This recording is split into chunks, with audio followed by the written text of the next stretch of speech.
Hi எல்லாத்துக்கும் வணக்கங்க. நம்ம சிவாரம் டிவி இன்ஸ்டா பேஜை வந்து நீங்க தொடர்ந்து ஃபாலோ பண்ணிட்டு இருக்கீங்க. ஸோ நம்ம ஃபாலோவர்ஸ்க்காக ஒரு சின்னதா ஒரு விழிப்புணர்வு பதிவை நான் கொடுக்கணும்னு நான் விருப்பப்பட்டேன். நம்ம காரமடை பகுதியில நிறைய டிராஃபிக் ஜாம் ஆகிறத நீங்க பார்த்துட்டு இருக்கீங்க. ஸோ இந்த டிராஃபிக் ஜாம்ல இருந்து நம்ம வந்து எப்படி தப்பிக்கிறது? ஸோ இந்த டிராஃபிக் ஜாமால நமக்கு ஒரு 10 மினிட்ஸ்ல நம்ம ரீச் ஆகக்கூடிய இடத்த ஹாஃப் அன் அவருக்கு மேல ஆகி தான் நம்ம ரீச் ஆகக்கூடிய ஒரு நிலைமையில நம்ம தத்தளிச்சுட்டு இருக்கோம். அதுக்காகவே பாத்தீங்கன்னா இப்ப கவர்மெண்ட் வந்து ஒரு பாலத்தை வந்து ஏற்படுத்தியிருக்காங்க. இந்த பாலம் பாத்தீங்கன்னா நம்ம காரமடை டு தோளம்பாளையம் போறவங்களுக்கு இந்த ஒரு பாலம் வந்து உபயோகமா இருக்கும். அடிக்கடி நம்ம வந்து ட்ரெயின் வரனால ஒரு 5, 6 முறை நினைக்கிறேன். எனக்கு சரியா தெரியல. ஸோ 5 to 6 முறை கேட் வந்து லாக் பண்ணிடுறாங்க. அதனால டிராபிக் வந்து ரொம்ப அதிகமாகுது.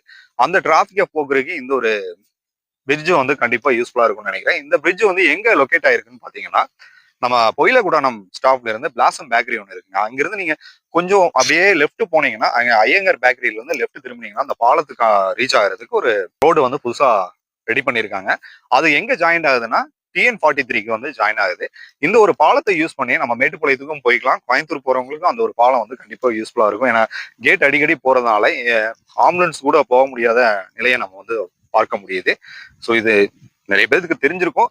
தெரியாதவங்க இந்த பாதையை வந்து சீக்கிரமா பயன்படுத்திக்கங்க. ஏன்னா கூடிய விரைவில் இந்த ஒரு பிரிட்ஜை வந்து ஓபன் பண்ண போறாங்க. அதனுடைய பணி வந்து இறுதி கட்டத்தை நெருங்கிருச்சு. நிறைய பேருக்கு ஷேர் பண்ணுங்க. நிறைய பேர் ஷேர் பண்ணீங்கன்னா ஏதோ ஒருத்தர் 2 பேராவது இதன் மூலமா பயன்பெறிய வாய்ப்புகள் இருக்கு.